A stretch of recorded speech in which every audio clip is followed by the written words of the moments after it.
Boa noite, pessoal. Boa noite, terapeutas. Boa noite. Vou falar um pouquinho do linfedema agora, tá?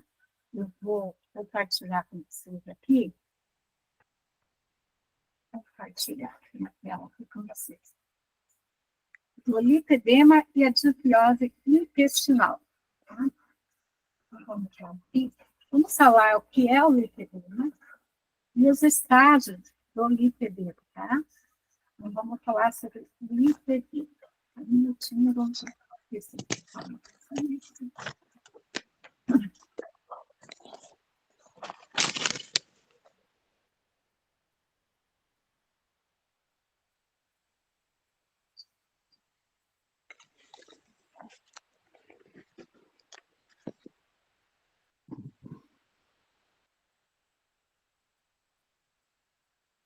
então, o linfedema, ele foi considerado aí por muito tempo como um biotipo. Ele era encarado aí como um perfil corporal.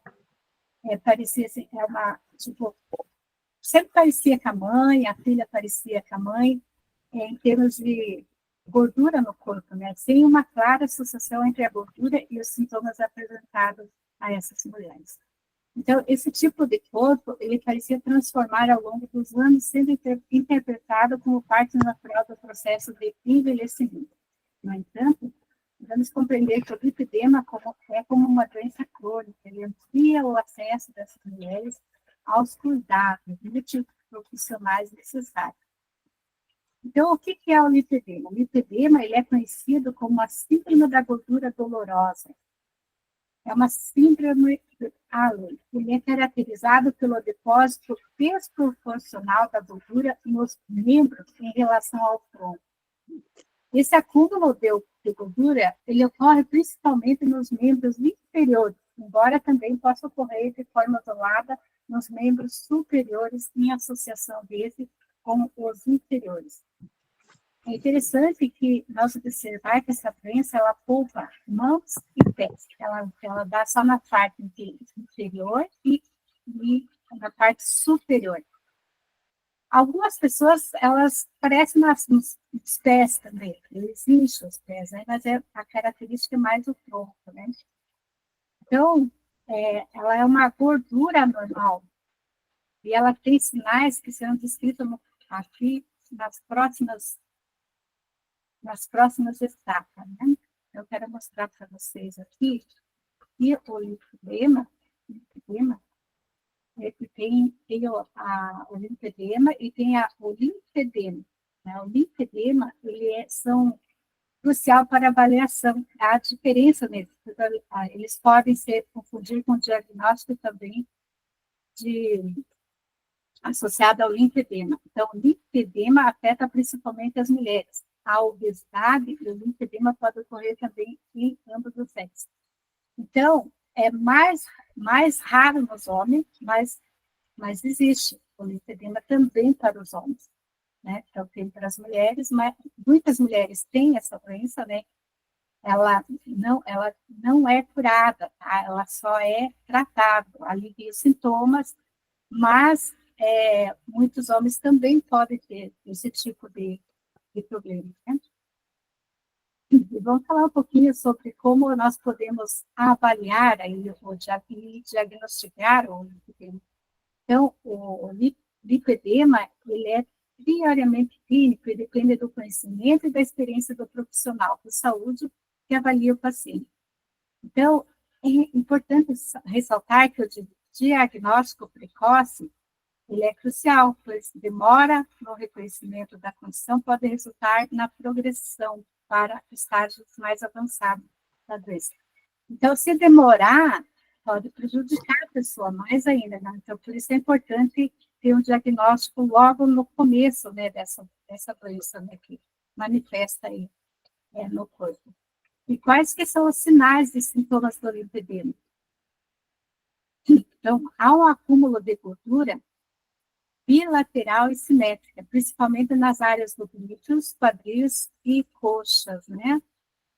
Deixa eu ver aqui para vocês. Aqui. Vou compartilhar aqui.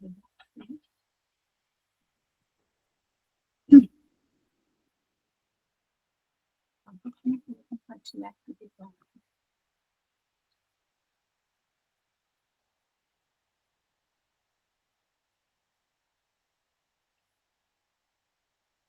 Ô, Beth, Oi? ele vai por grau também, certo? Sim, já vou falar do seu estágio aqui, ó. Só por Tá. tá? Vou mostrar aqui para você. Minutinho, que eu já mostro para vocês o grau do LinkedIn. Aqui, ó, estágio do LinkedIn, né? Aqui, ó. O estágio 1, né? Tem aqui, ó. Estágio 1, ele quase não aparece. Ele vem bem. Só um minutinho que eu vou liberar para alguém entrar aqui, só um minutinho.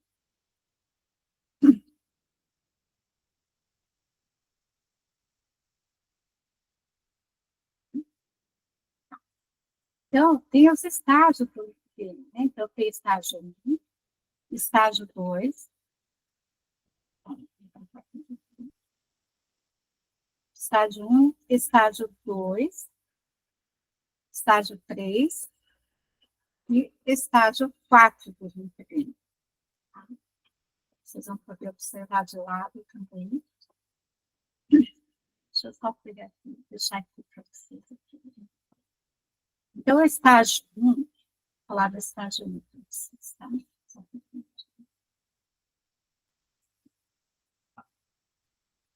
Então, o estágio 1, a pele, ela é lisinha, ela é normal, ela é subcutânea, apresenta uma consistência macia.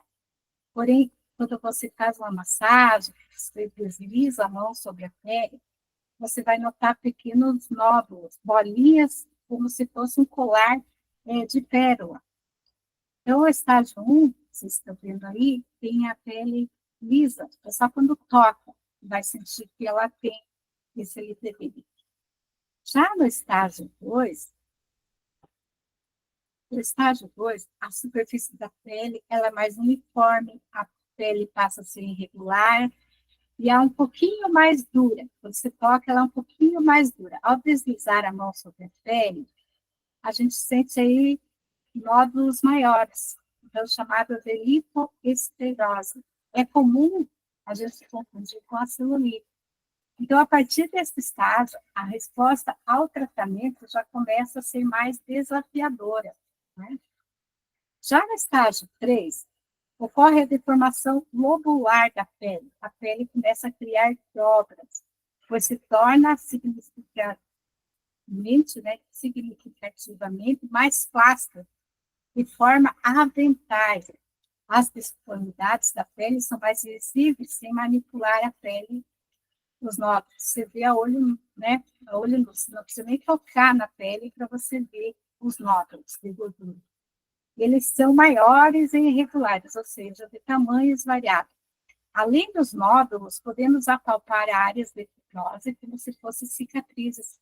Então, nesse estágio, o paciente começa a apresentar dificuldade em se mover. Então, no estágio 3, já começa a complicar. Tá? Vocês estão conseguindo ver a imagem, né? Estágio 3, estágio 4, né? Estágio 3. Agora vamos falar do estágio 4. Tá?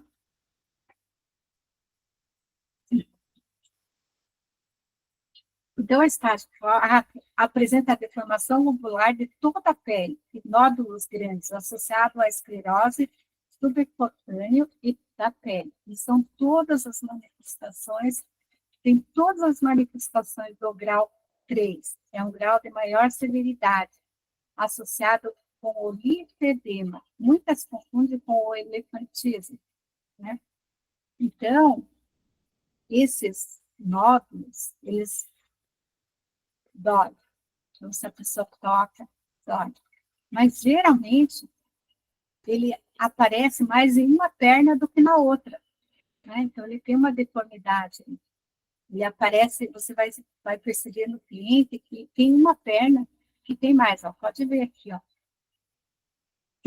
nas pernas aqui, nos estádios, como que ele se apresenta.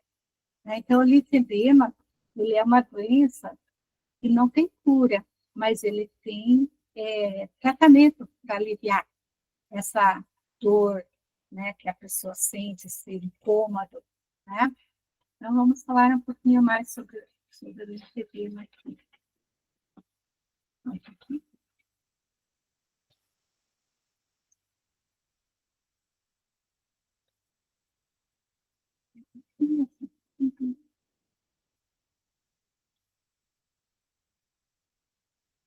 Esse estágio, então agora vou falar sobre como que pode ser feito o tratamento do linfedema. Depois a gente vai ver também alguns pontos que a gente pode fazer para ajudar no agulhamento também, tá?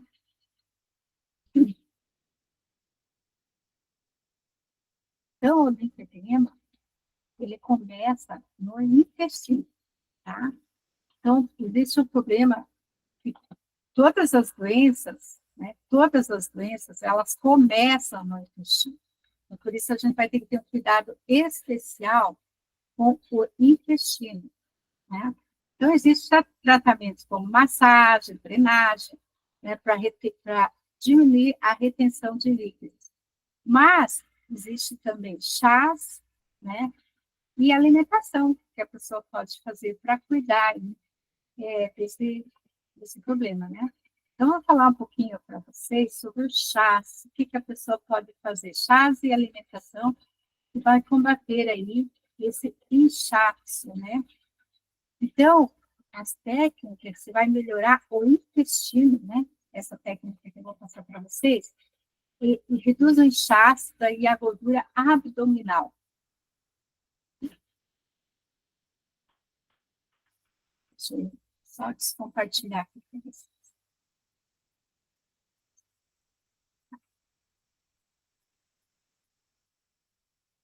Então,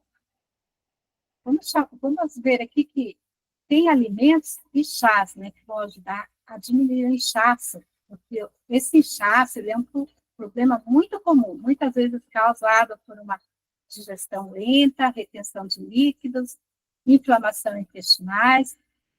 Mas o que a boa notícia é que alguns alimentos e alguns chás, eles podem ajudar a aliviar o desconforto, promovendo uma digestão mais eficiente e vai ajudar o corpo a eliminar o excesso de líquidos de forma natural. Eu vou falar para vocês um pouquinho aqui sobre alimentação, que pode estar ajudando a diminuir esse inchaço do lipidema. Então, o pino, ele é conhecido por um alto teor de água, nas suas propriedades anti-inflamatórias. O pepino ele é rico em antioxidantes, como quercetina. Ele ajuda a combater o inchaço causado por retenção de líquidos. Além disso, o pepino ele é de baixa calorias e pode ser facilmente incorporado em saladas e sucos. E uma das dicas é adicionar aí uma fatia de pepino na água para aliviar aí, para fazer aí um efeito refrescante e desintoxicante ao longo do dia. O abacaxi também pode ser usado, porque ele contém uma enzima chamada bromelina, que facilita a digestão da proteína, ajuda a reduzir a inflamação do intestino. Ele também atua como um diurético natural, ajudando o corpo a liberar o excesso de líquidos. Então, uma dica é você pegar o abacaxi, né, como sobremesa, ou adicionar cubinhos de abacaxi em saladas de frutas, né, para aproveitar bem aí os seus benefícios. E também o gengibre, né, também pode usar o gengibre, que é um dos melhores alimentos para aliviar o inchaço. Então, as propriedades do gengibre, eles são anti-inflamatório, digestivo, vai ajudar a relaxar os músculos do trato gastrointestinal, aliviando o desconforto causado pela digestão lenta. Então, ralar aí o gengibre e colocar um pouquinho de água quente, adicionar esse gengibre fresco em suco, chás ao longo do dia, né? Então, é importante. Tem vários outros também que a gente pode estar fazendo. Tem também o mamão, né, que é importante. O mamão, ele contém uma enzima chamada papaína, que auxilia na quebra das proteínas, melhorando a digestão e prevenindo o acúmulo de gases. Então, a papaína encontra mais no mamão, na semente do mamão. Então, é importante, a semente do mamão, ela não é fácil de mastigar, né? Quando a gente mastiga, ela é amarga, realmente ela não tem um sabor agradável, né? Eu costumo engolir a semente com um pouco de água. Isso ajuda nas fibras, né? Ajuda a manter o intestino funcionando muito bem. Comer e consumir aí o mamão no café da manhã ou no lanche vai estar aí, principalmente quem tem muita constipação no intestino, né? Vai estar liberando aí o intestino. E comer muitas folhas verdes, né? Os vegetais folhosos, como couve, espinafre, rúcula, eles são ricos em magnésio, um mineral que ajuda a regular o equilíbrio hídrico do corpo. Então, além disso, eles têm poucas calorias e são ótimos para incluir em suco e detox ou salada, né?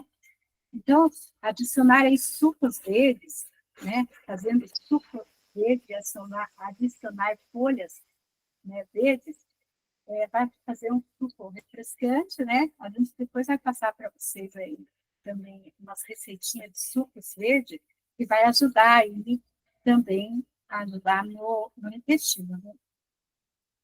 Então, quando você faz chás, né, que combate aí também o inchaço, além dos alimentos, né, a gente pode estar usando chás que têm propriedades diuréticas e anti-inflamatórias, tá?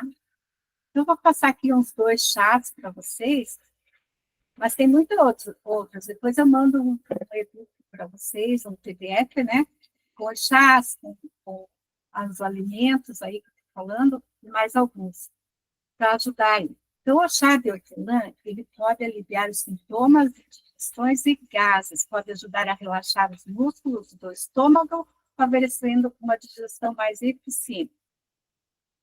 Como que se prepara o chá de hortelã? Colocar algumas folhas de hortelã fresca ou secas em uma xícara de água quente, deixe em infusão por de 5 a 10 minutos e beber após as refeições.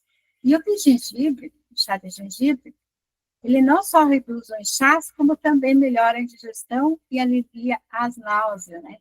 Então, além do chá de hortelã, pode ser feito chá com o gengibre também, né? No gengibre, ele é perfeito para quem sente desconforto abdominal, depois que come, né? Pessoas que têm problema, né? Começa a ter gases.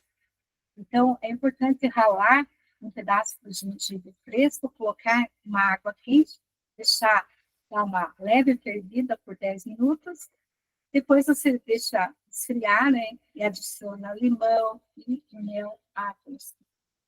E o chá de funcho de erva doce, que também vai ajudar muito aí na constipação também. Chá de dentelhão, chá de camomila, né? Então, é importante ter chás e alimentos, né, na sua rotina diária. Você pode reduzir aí significativamente o inchaço abdominal e melhorar o funcionamento do intestino, melhorar aí o funcionamento digestivo, né? Então, lembre-se que cada corpo ele reage de forma diferente. Então, é importante experimentar os alimentos e bebidas que melhor adaptam ao seu estilo de vida, né? Então, é importante a gente ensinar o nosso paciente, né, a saborear o chá, a comer folhas verdes, a cuidar da alimentação, né? Depois eu vou falar das técnicas de massagem, né, que pode estar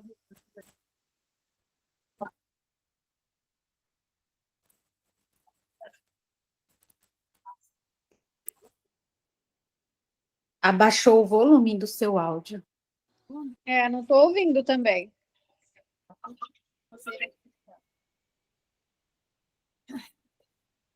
Abaixa ainda?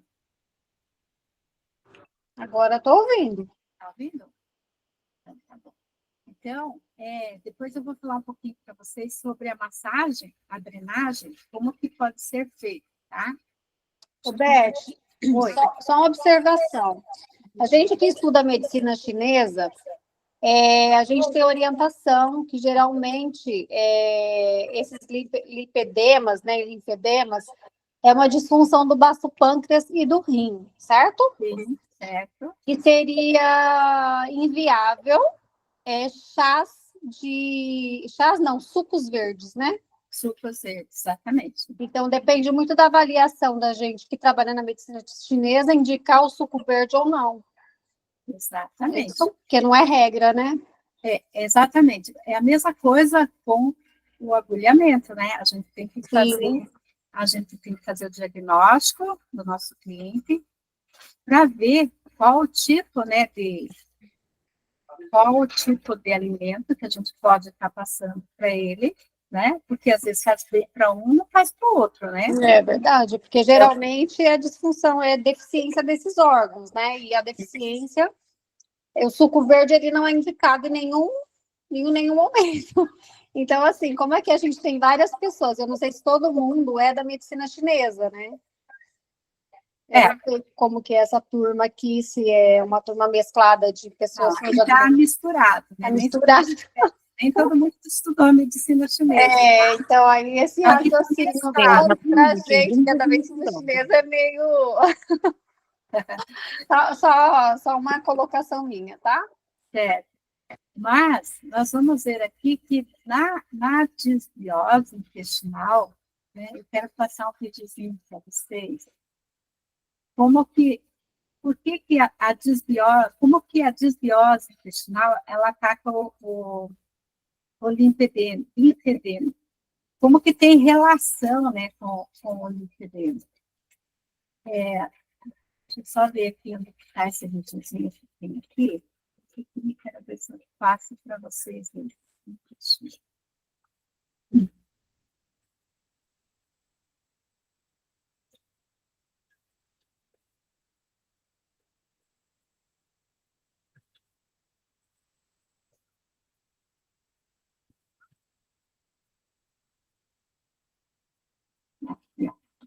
Vou passar para vocês um videozinho que tem estudos científicos que foi feito, muitos estudos científicos, de que a disbiose intestinal ela tem muito a ver com as doenças, né, que surgem no nosso corpo, principalmente no linfedema, que começa no intestino, tudo começa no intestino, por isso que a gente precisa, né, cuidar da alimentação, cuidar para ter uma nutrição boa, né, para cuidar da disbiose intestinal.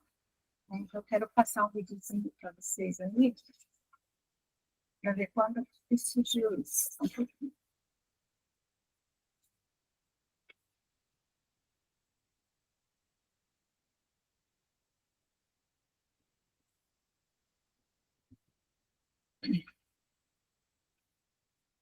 Um século de grande reviravolta na ciência médica com o advento do microscópio. A figura por trás dessa reviravolta foi Anthony van Leeuwenhoek, um cientista holandês.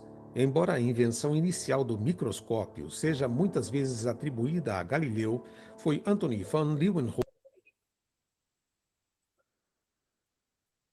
Saiu, né? Peraí, só um pouquinho. Só um minutinho que já vamos.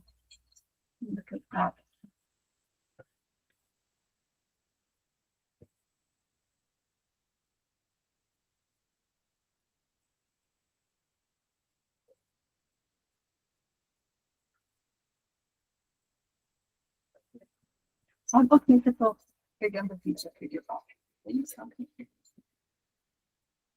Um século de grande reviravolta na ciência médica com o advento do microscópio. A figura por trás dessa reviravolta foi Anthony van Leeuwenhoek, um cientista holandês. Embora a invenção inicial do microscópio seja muitas vezes atribuída a Galileu, foi Anthony van Leeuwenhoek que refinou e potencializou essa ferramenta, permitindo o estudo detalhado da vida microscópica. Usando um microscópio rudimentar, porém potente, que proporcionava uma ampliação de até 300 vezes, Leeuwenhoek fez uma descoberta revolucionária em 1674. A presença de minúsculos organismos, que posteriormente seriam denominados bactérias. Embora seja complexo determinar com exatidão quais foram os primeiros organismos que ele avistou, Muitos especulam que pertenciam aos gêneros Bacillus ou Spirillum, notáveis por suas características morfológicas e por estarem dentro da capacidade de ampliação dos instrumentos de Leeuwenhoek. Esses micro-organismos, até então imperceptíveis ao olho humano, mediam aproximadamente de 1 a 2 micrômetros. Para colocar em perspectiva, 1 micrômetro equivale a 1 milésimo de milímetro. Pense em um único fio de cabelo que tem uma espessura de cerca de 70 a 100 micrômetros. Uma bactéria típica de 2 micrômetros de largura significaria que cerca de 50 delas, alinhadas, teriam a espessura aproximada desse fio de cabelo. Agora imagine um espaço de 1 milímetro quadrado. Nele se acomodariam aproximadamente 250 mil dessas bactérias. Vale ressaltar que as bactérias têm uma vasta variedade de tamanhos e formas, então esse é apenas um cálculo exemplificativo. Leeuwenhoek analisou micro-organismos de diversas fontes, incluindo a água da chuva, material dental, o que hoje conhecemos como placa bacteriana, e até de suas próprias secreções. Por meio de suas observações detalhadas, documentou a presença de diversas pequenas animáculas, a terminologia que ele usava para descrever os micro-organismos que via sob seu microscópio. A descoberta de Leeuwenhoek, embora simples para os padrões da época, marcou o início de uma profunda investigação da complexa relação entre os humanos e o mundo microbiano.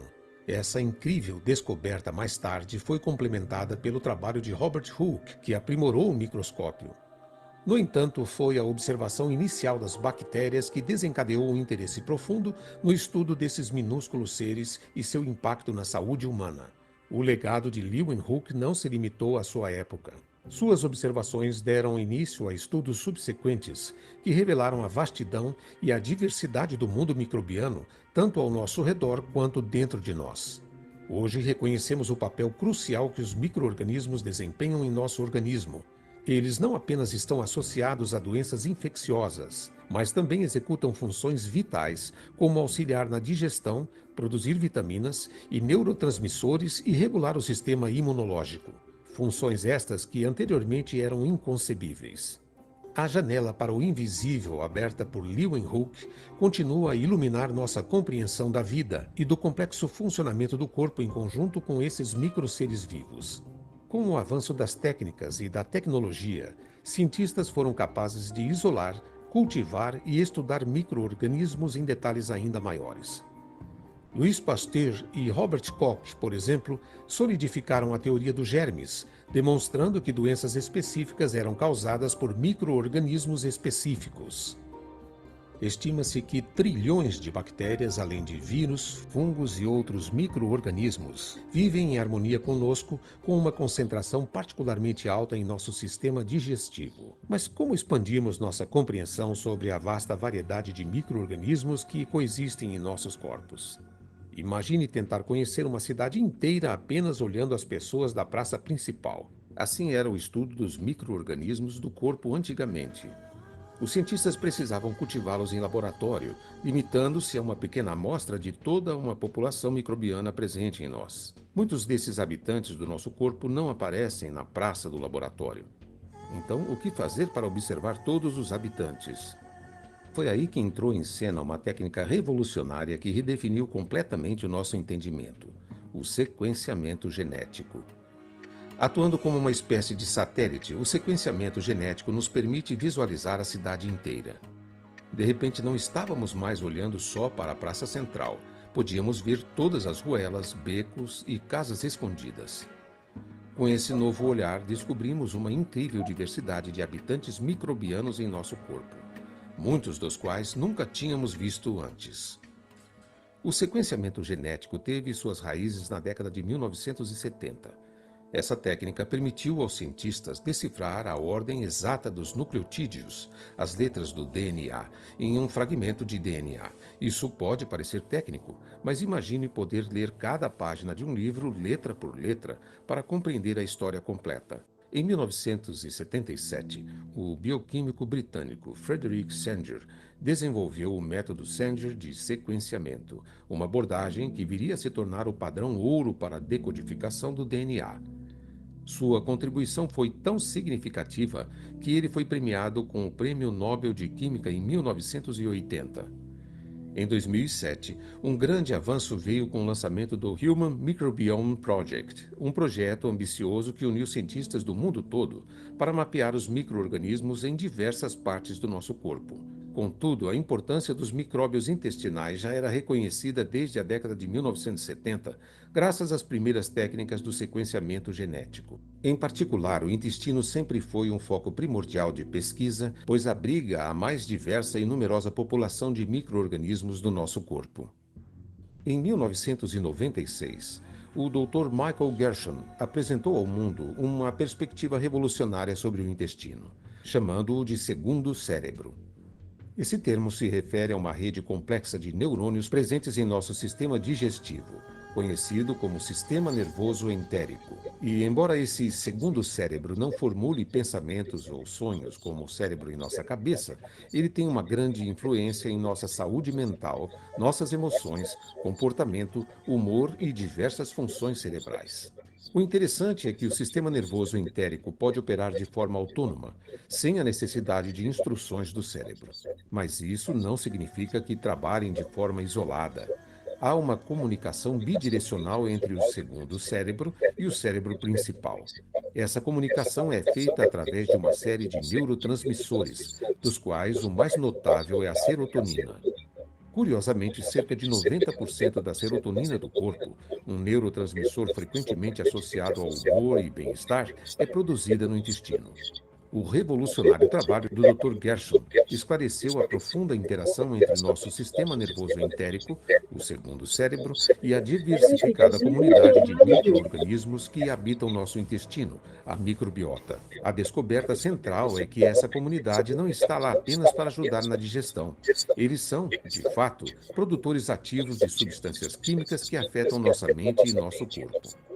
Além da serotonina, que já é bem conhecida por seu papel no humor, no bem-estar e várias outras funções, a microbiota intestinal produz e influencia uma série de outros neurotransmissores. Por exemplo, o GABA, ácido gama-aminobutírico. Esse neurotransmissor é crucial para regular a atividade neural e tem um efeito calmante sobre o sistema nervoso. Certas bactérias, como as do gênero Lactobacillus e Bifidobacterium, foram associadas à produção de GABA. Dopamina.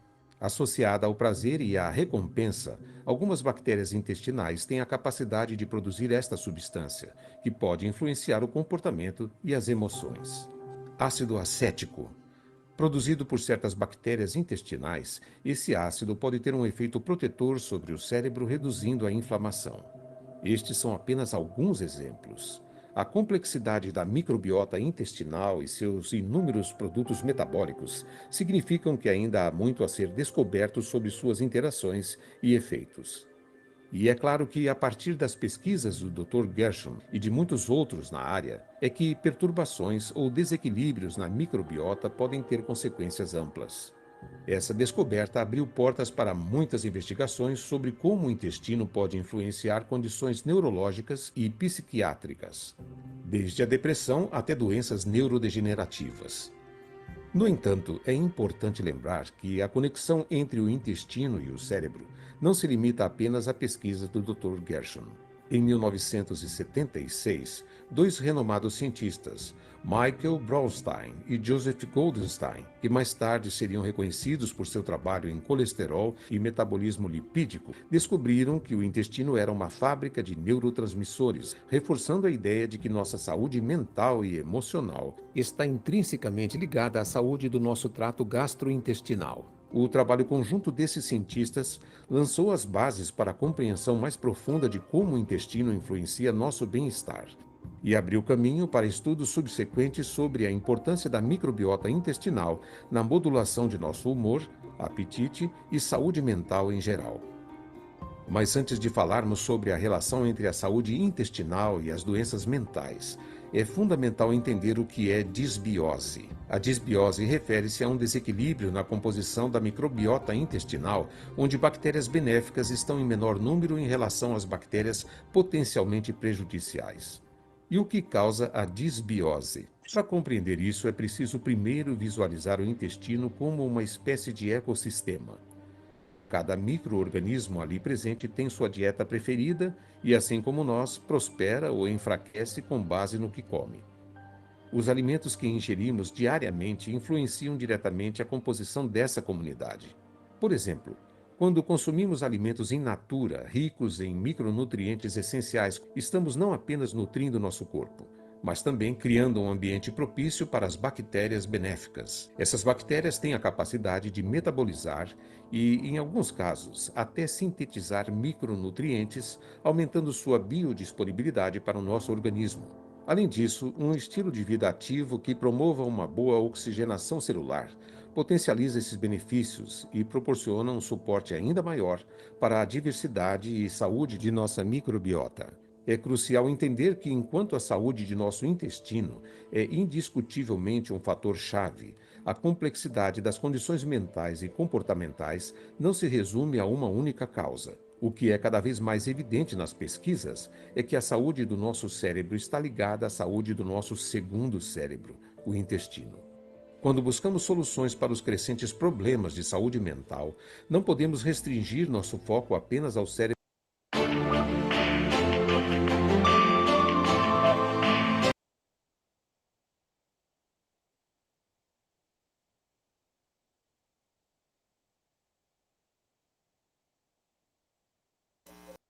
Pessoal, um pouquinho de compartilhar aqui.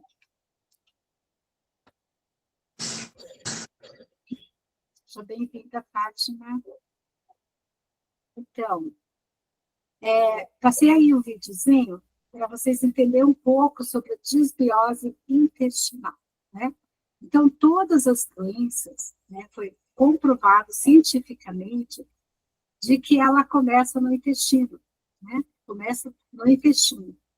E a desbiose intestinal, ela faz com que as bactérias boas, né, sejam consumidas pelas bactérias mal. Então, o nosso organismo começa a ter mais bactérias ruins e menos bactérias boas.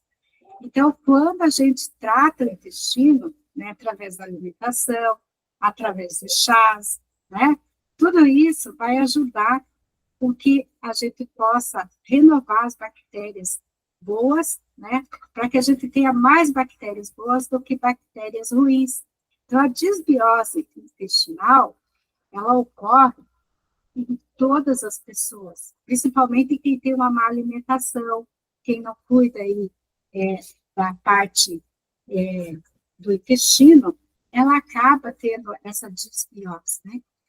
E o que acontece com as fibras do intestino, né? Então, nosso intestino, ele é todo revestido com fibras, né? Fibras que vai fazendo como se fosse um elástico, né? Ela vai se laceando o intestino, né? E quando ele laceia o intestino, como se aqui fosse as fibras, né?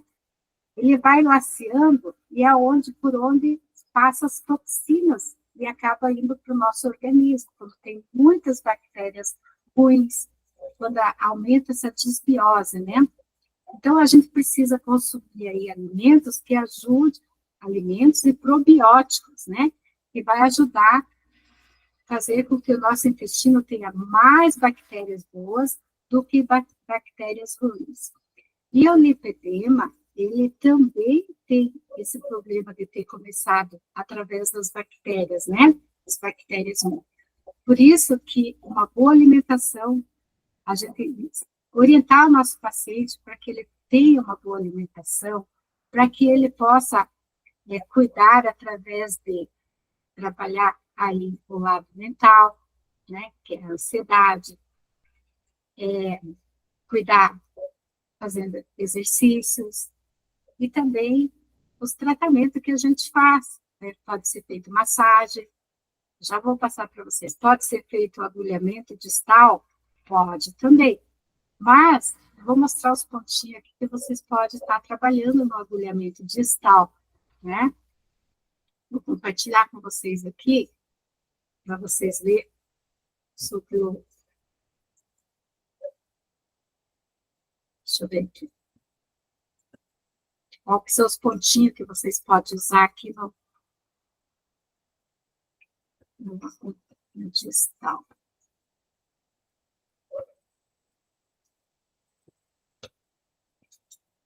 Vou compartilhar com vocês aqui, ó.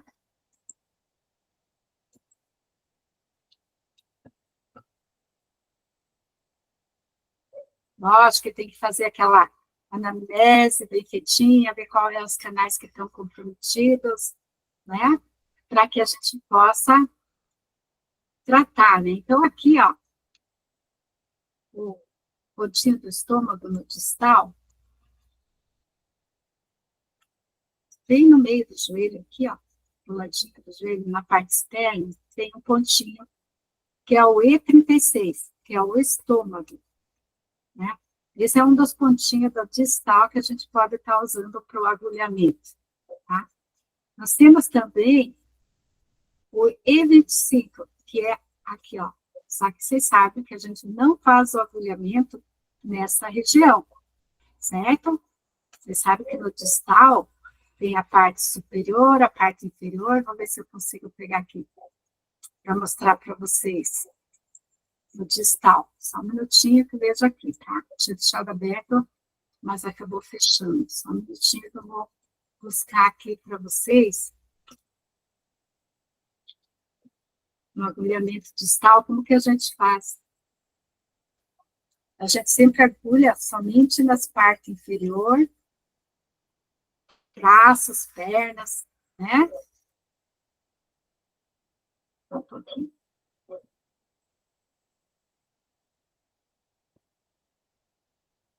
Um minutinho que eu já vejo aqui para nós.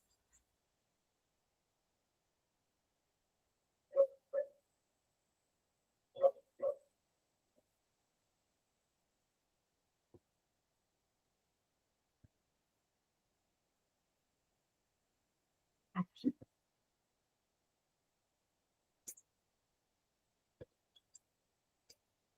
Vou compartilhar esse e compartilhar outro, tá? Aqui.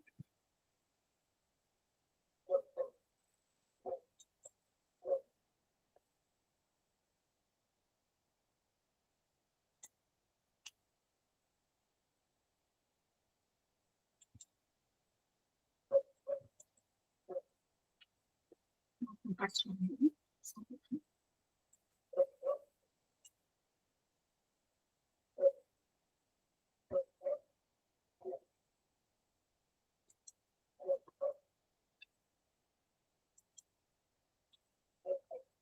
Vai ser esse mesmo.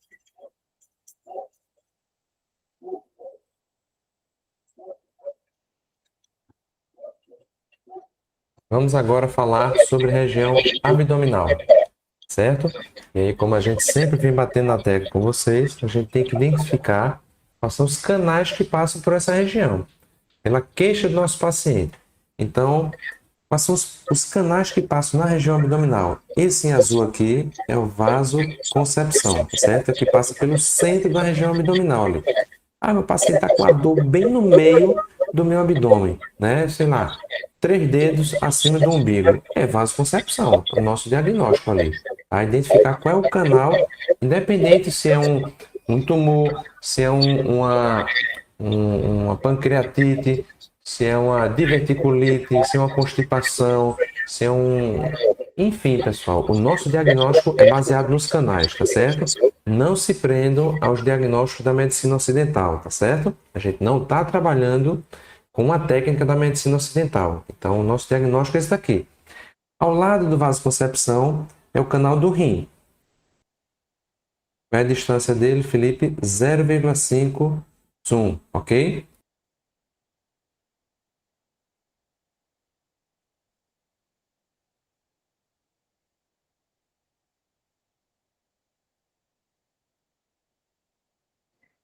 Abre seu microfone, Beth. Tá, vocês estão conseguindo ouvir? Vocês estão conseguindo ouvir aqui o professor falando sobre os canais? Tá, eu deixo o meu áudio fechado ou aberto? Fechado. Fechado. Fechado. Senão na hora da gravação fica duplo. Fica duplo, né? Tá. Então, vocês vão observar aqui que ele está falando sobre os canais do vaso. Deixa eu ver. Deixa eu ver. Concepção. Concepção, isso. Então, para vocês verem que logo mais para frente, um pouquinho aqui, ele vai falar sobre as partes que a gente não faz agulhamento nessa região, tá, pessoal? Vai fazer lá no braço, lá na perna, conforme o problema da pessoa, né? O diagnóstico que nós fizemos do nosso paciente, tá? Então, eu vou fechar aqui, vou soltar o vídeo para vocês assistirem até o final, depois a gente pode tirar dúvidas daí, tá bom?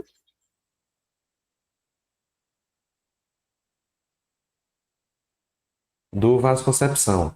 Ao lado do canal do rim, uma distância de 2 tsum, ok? Canal do estômago, tá bom? E aí, um outro canal que passa pela região abdominal é o canal do baço pâncreas.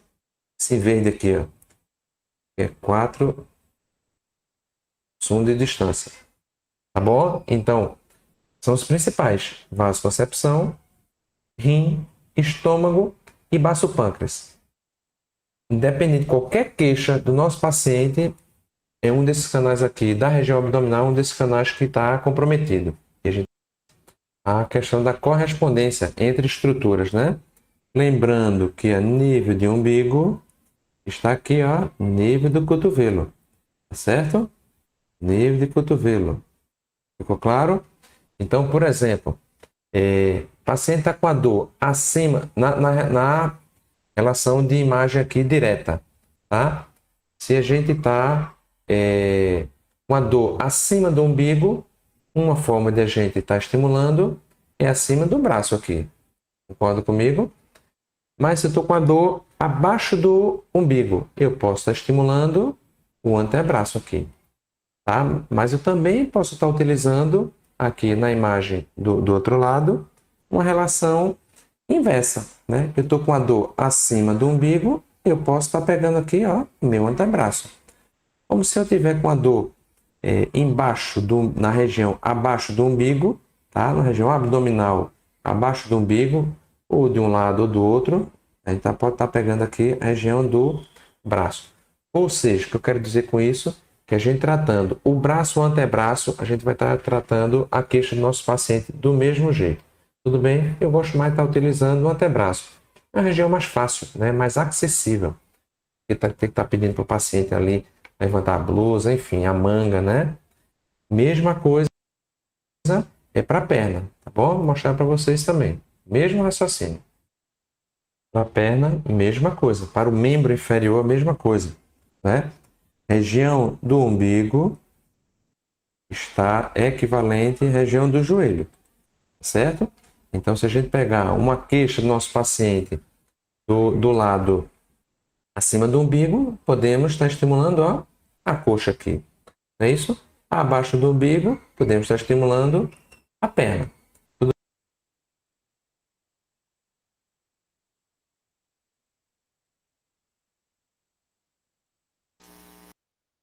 Vocês entenderam aqui, ó? O que eu queria explicar para vocês aqui, ó, que é a direção do umbigo, né?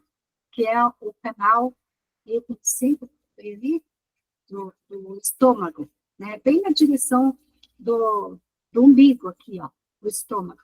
Vai trabalhar a perna, lá na perna, ó, tá? Então, tem dois pontos do estômago aqui, ó. Um logo abaixo que é o E36, né? Abaixo do joelho, e o outro em cima na coxa, tá? Então, esses dois pontos, eles podem ser estimulados no caso de lipedema, tá? No caso do lipedema, que nós estávamos falando, tá? Mas pode ser também para dor, né? Lembra? Então, o diagnóstico também pode ser feito para dor, né? Não sei se vocês já chegaram a estudar esse módulo aqui, mas ele é bem importante para a gente entender que o agulhamento não é na parte do abdômen, tá? A parte do abdômen é só para nós estudar quais são os pontos que correspondem à perna, que correspondem ao braço, né? Por isso que eu estou mostrando esse módulo aqui para vocês, tá? Vou abrir agora para vocês fazer perguntas e também tirar dúvidas, né? E depois eu vou falar sobre a massagem que pode ser feita. Depois eu falo sobre massagem, né? Que pode ser feita para estimular o intestino, estimular aí a drenagem linfática, né? Que pode ser feita, tá? Mas eu vou abrir aqui. Alguém tem alguma dúvida? Alguém quer perguntar alguma coisa? Pode abrir o áudio.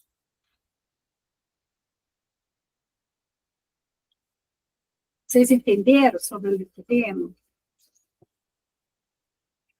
Sim, entendendo. Você entendeu?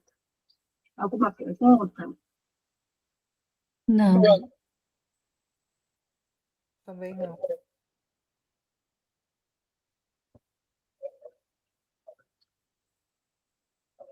Tudo bem. Vocês querem que eu siga ou vamos falar sobre outra coisa?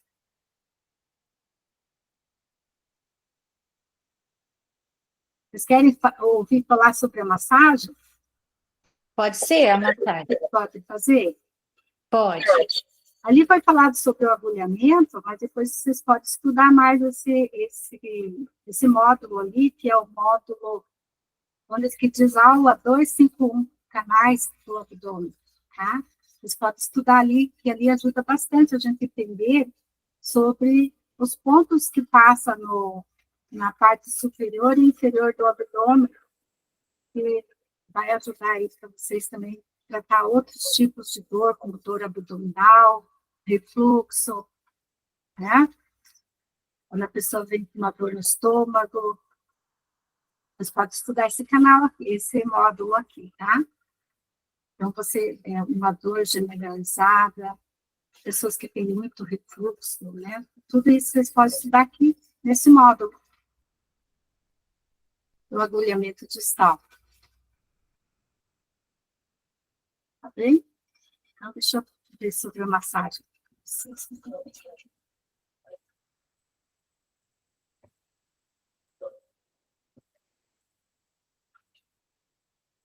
Então, a drenagem linfática e a massagem, né?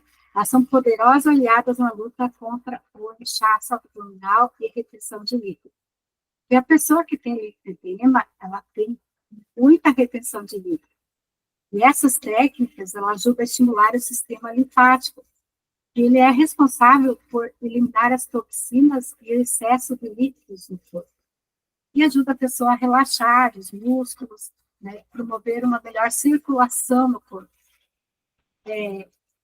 Então, a gente vai poder aprender como é importante a drenagem linfática, né, para ativar aí o sistema linfático, e ela é uma parte essencial no nosso sistema imunológico e vai ajudar a remover as impurezas, líquidos e toxinas do corpo. Então, quando o sistema linfático ele está sobrecarregado ou ele está muito livre, ele pode causar essa retenção de líquido e a pessoa fica inchada. E a automassagem ou a drenagem linfática, né, são técnicas que ativam o sistema e vai melhorar a circulação, vai promover a eliminação de substâncias indesejadas, as toxinas, né, que ficam no organismo devido aí à alimentação, devido ao estresse, né, e vai resultar aí que a pessoa se sente um pouquinho mais leve, né. Então, há uma técnica abdominal que vai aliviar o inchaço, que é a automassagem abdominal. Ela vai ajudar a liberar aí o acúmulo de gases e líquidos que tem na região do abdômen. Vai promover o relaxamento dos músculos intestinais e melhorar a digestão. Então, como é que faz? Então, a gente pode ensinar aqui para o paciente nosso, né, que ele pode se auto-aplicar e a gente também pode estar aplicando na pessoa quando ela vem no nosso consultório, né? Então, se a pessoa fizer sozinha, ela pode se deitar de costas, num lugar confortável, ela dobra os joelhos nos pés, né? Deixa os pés apoiados no chão, na cama, ou no almofada, ou pode ser um colchonete no chão, né? Aplica o óleo e o creme de massagem na região abdominal para facilitar aí os movimentos. Pode ser um óleo de amendoim, óleo de coco, né? E com a mão espalmada, ela vai fazer movimentos circulares em torno do umbigo, sentido horário, né? Você vai lá 12 horas, mas por aí você vem no sentido horário, né? Fazendo movimentos circulares em torno do umbigo, e vai aplicando uma leve pressão, tá? Então, essa aqui no abdômen. Isso vai ajudar aí a seguir aí um caminho do intestino. Então, você trabalha o intestino, o redor do umbigo. Tem a parte do intestino peristáltico, né? Que vai ajudar aí você fazer esse movimento. Que nem aqui, deixa eu mostrar aqui para vocês novamente o intestino. Vou compartilhar com vocês. Aqui. Eu vou compartilhar do intestino aqui para vocês. Você vê aqui, ó. Você feita uma massagem assim, ó. Aqui, o intestino, movimentos do intestino, ó. Deixa eu ver se compartilhou. Aqui. Estão vendo aqui o intestino? Então, você faz uma massagem ao redor do fígado com sentido para sair daqui, ó.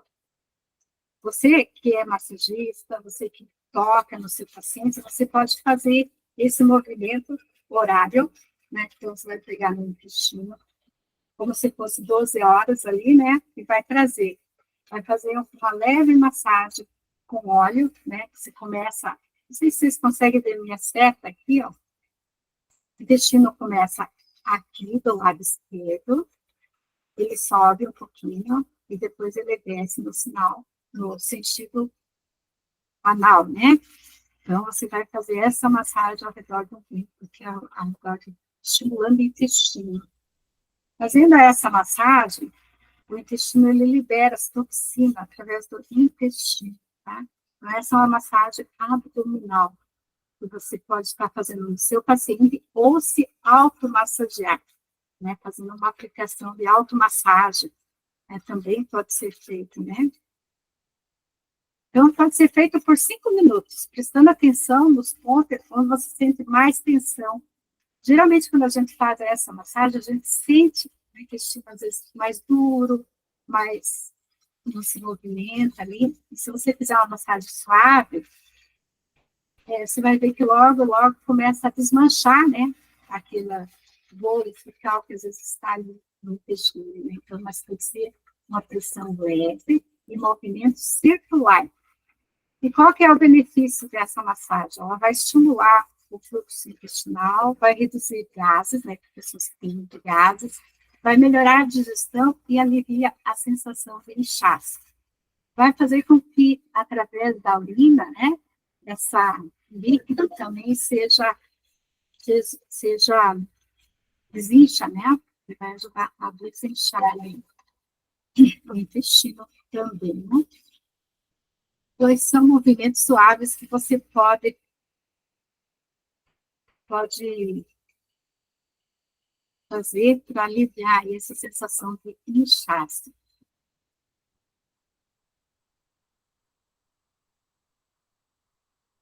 Porque tem muita retenção de líquido na região abdominal,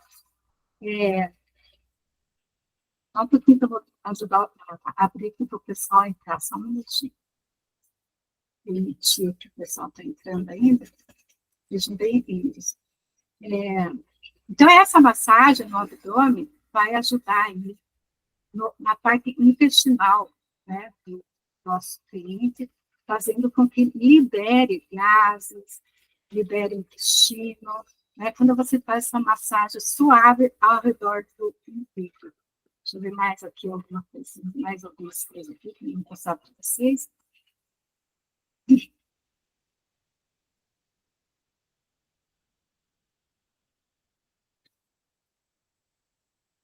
Também você pode estar fazendo uma drenagem no corpo todo, tá?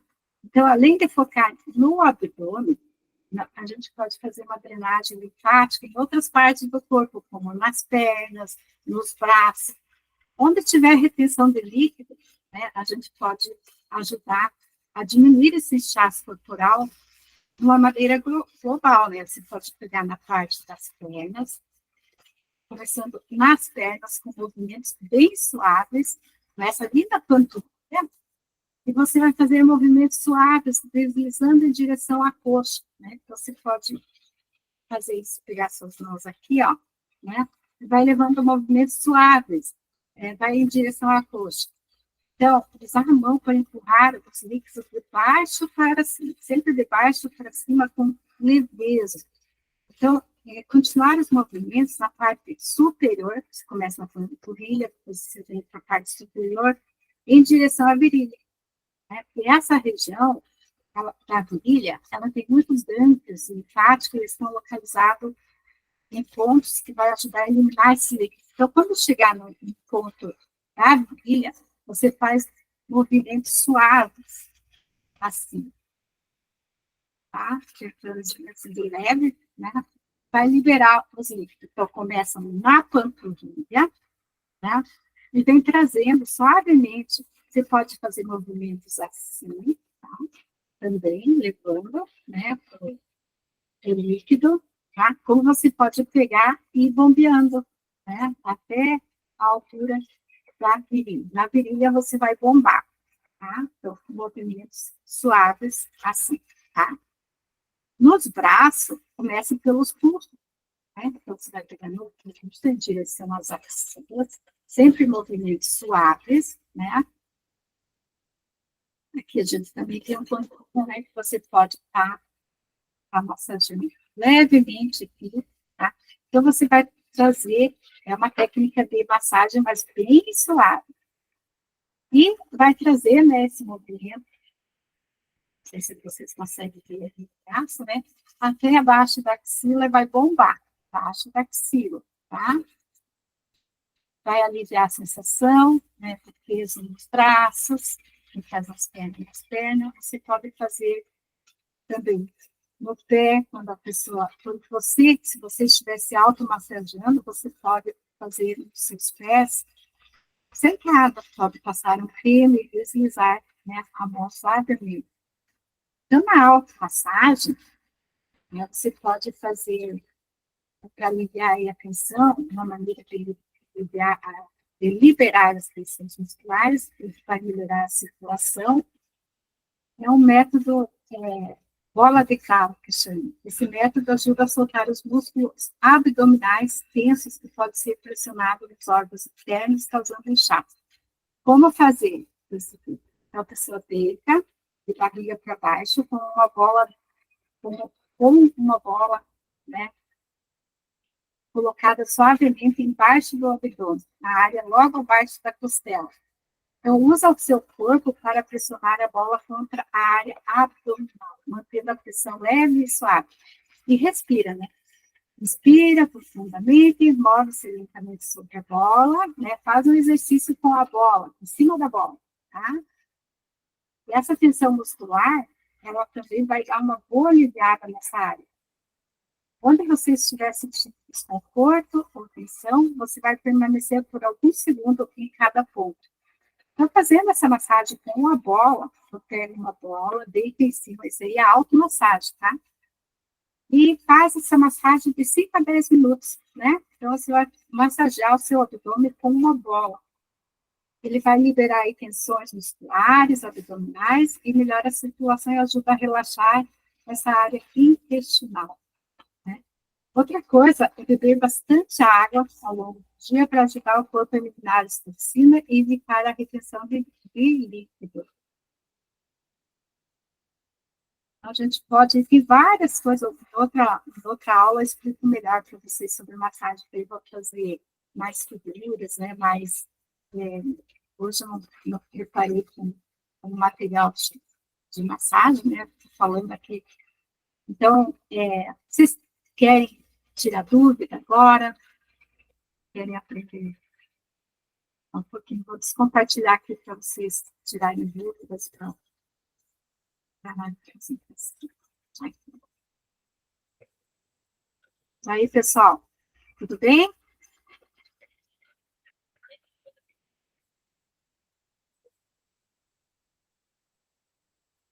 Oi, pode abrir o áudio para falar, quem quiser falar.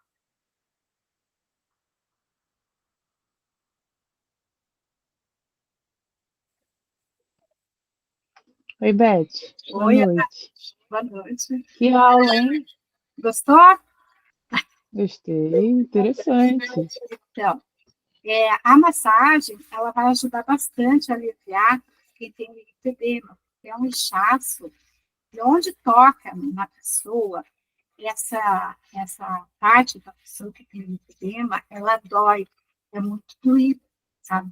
Por isso que tem que fazer uma massagem bem suave, para retenção de líquido, né? Então, tudo bem, Elaine. Boa noite. Acabou que eu precisava sair. Então, o lipedema, além da cuidar do intestino, né? Cuidar da alimentação, através da alimentação, a drenagem linfática vai ajudar a aliviar a dor, vai ajudar a pessoa a se sentir melhor, a desinchar, né? Então, Eu não peguei essa associação do lipedema ao intestino. Acho porque eu estava fazendo janta aqui. todas as Mas depois eu vou assistir novamente. Todas as doenças, ela começa no intestino. Todas as doenças, né? Tem estudos científicos que mostram, inclusive o videozinho que eu mostrei para vocês, ele fala ali bastante das experiências que eles fizeram ao longo dos anos, onde foi mostrado, né, sobre as doenças intestinais, né? E o linfedema, ele começa também no intestino. Tudo começa no intestino. E se a pessoa cuidar da alimentação, que é uma coisa bem difícil, né? Agora, no início, ali, o pessoal estava falando, que difícil tirar o pão, né? Tudo isso fala, nossa, como é difícil tirar o pão, né? Como é difícil tirar Difícil tirar o arroz. arroz, né? Tudo isso, né? O arroz pode ser comido, mas com quantidade menor, tá? Quantidade menor. Isso é importante comer arroz, comer feijão. Toda essa alimentação, né, a parte de alimentação tem que ser controlada, quantidades menores do que está habituado a comer, né? Mas é importante cuidar aí para que o intestino funcione bem. Né? Como que o intestino vai funcionar bem? Tomando bastante água, né, comendo saladas, né, frutas que têm bastante líquido. Tudo isso vai ajudar no intestino, vai fazer com que o intestino vá fazendo uma limpeza, desintoxicação, né, no intestino, né? Então, é importante aí esses cuidados com o intestino para que a gente possa ajudar o nosso paciente, né, orientar o nosso paciente, nosso cliente, que precisa desses cuidados. É importante o cuidado do intestino para que ela venha a melhorar, né? Porque senão as toxinas é muita. E essa toxina que tem no intestino, quando ela é em quantidade maior, existe a disbiose, né? Que vai fazer o vazamento do intestino, que é o quê? O vazamento das toxinas para nosso organismo. O intestino, ele dilata, né? O intestino ele começa a dilatar e as fibras, elas começam a se abrir.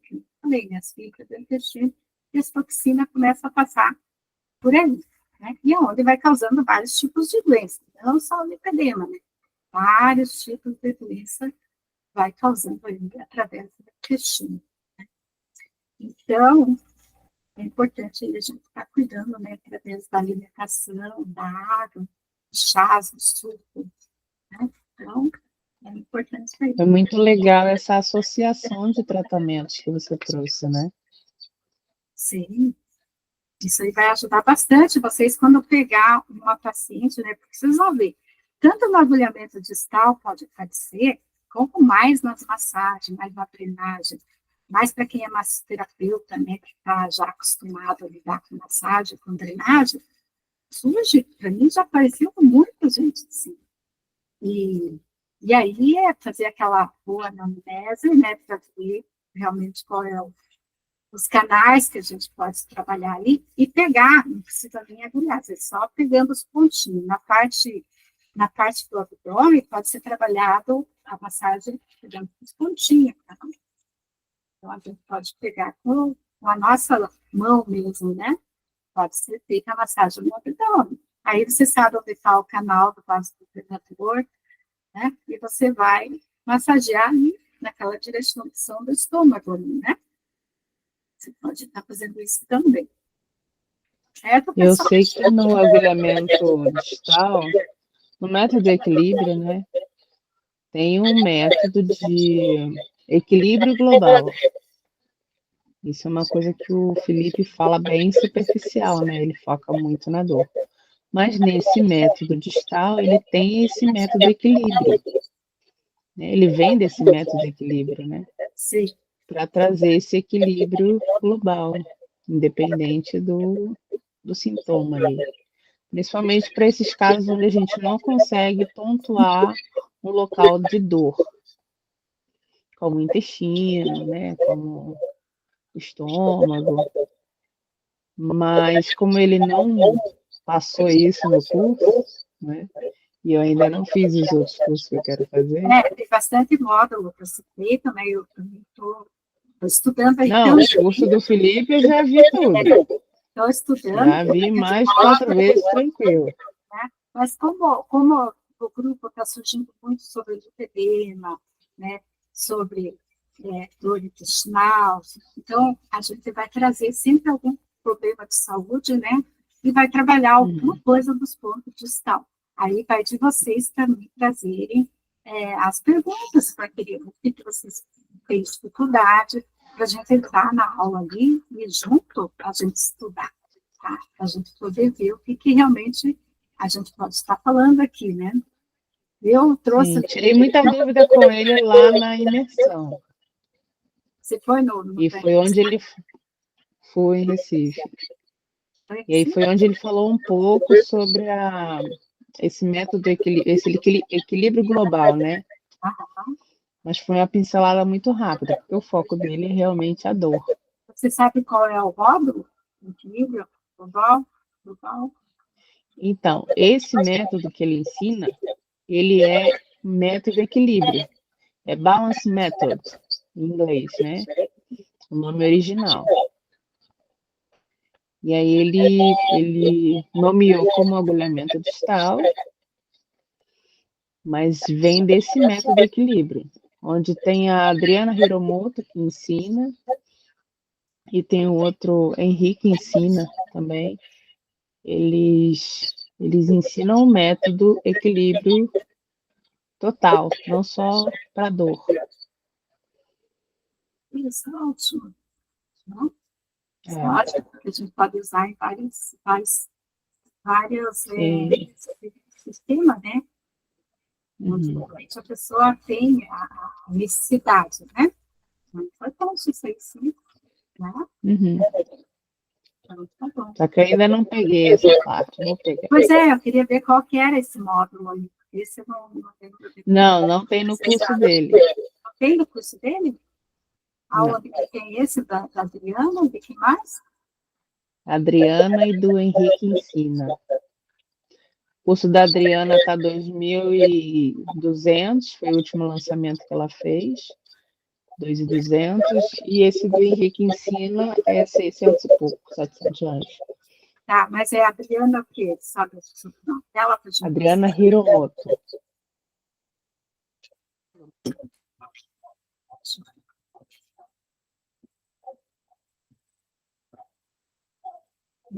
Vou pesquisar isso aí para a gente fazer uma próxima aula. Tá bom? Obrigada, Ana.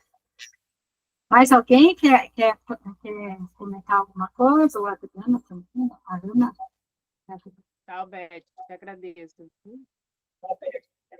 Tchau, obrigada. Obrigada, pessoal, pela participação. Estou vendo que ninguém tem perguntas para fazer, né? Ou querem perguntar alguma coisa, senão nós vamos encerrar já essa aula. O pessoal está mais quieto. A nossa amiga Mari não pôde participar hoje da nossa aula, mas na próxima ela vai estar conosco, se Deus quiser. Tá bom. Obrigada, pessoal. Até a próxima aula, então. Tchau para vocês. Ó, vamos bater uma fotinha aí. Abre aí a câmera para nós bater a fotinha, quem puder. A Marlene abriu. Ana. Vamos ver aqui. Gisele. Que legal. Vamos bater uma fotinha aqui, que eu esqueci da foto. A Ana Célia também. Ai, que bom. Então, valeu para vocês essa aula de hoje? Muito. Valeu? Bastante. Ah, que bom. Nas próximas aulas que tiver, a gente vai trazer mais alguma coisa. Tem muita coisa sobre intestino, sabe? Tem muita coisa sobre fibromialgia. Hoje foi mais rápido, assim, né? Mas vocês podem ver que vocês vão poder tratar todos os tipos de doença do paciente de vocês através da audição e através do intestino, né? Vocês podem cuidar do intestino do paciente de vocês e ajudar ele a melhorar, né? Ajudar ele a melhorar. Então, muitas dores que o paciente traz aí, ele traz devido ao intestino, a desbiose intestinal, tá? Então, existe muita isso. Tá bom? Deixa eu bater a foto novamente aqui, depois eu coloco lá no grupo. Vamos lá. 1, 2, 3 e já. Que bom. Então, tá bom, pessoal. Obrigada pela participação de vocês e até a próxima aula, então. Um beijo. Boa noite. Tchau, boa noite.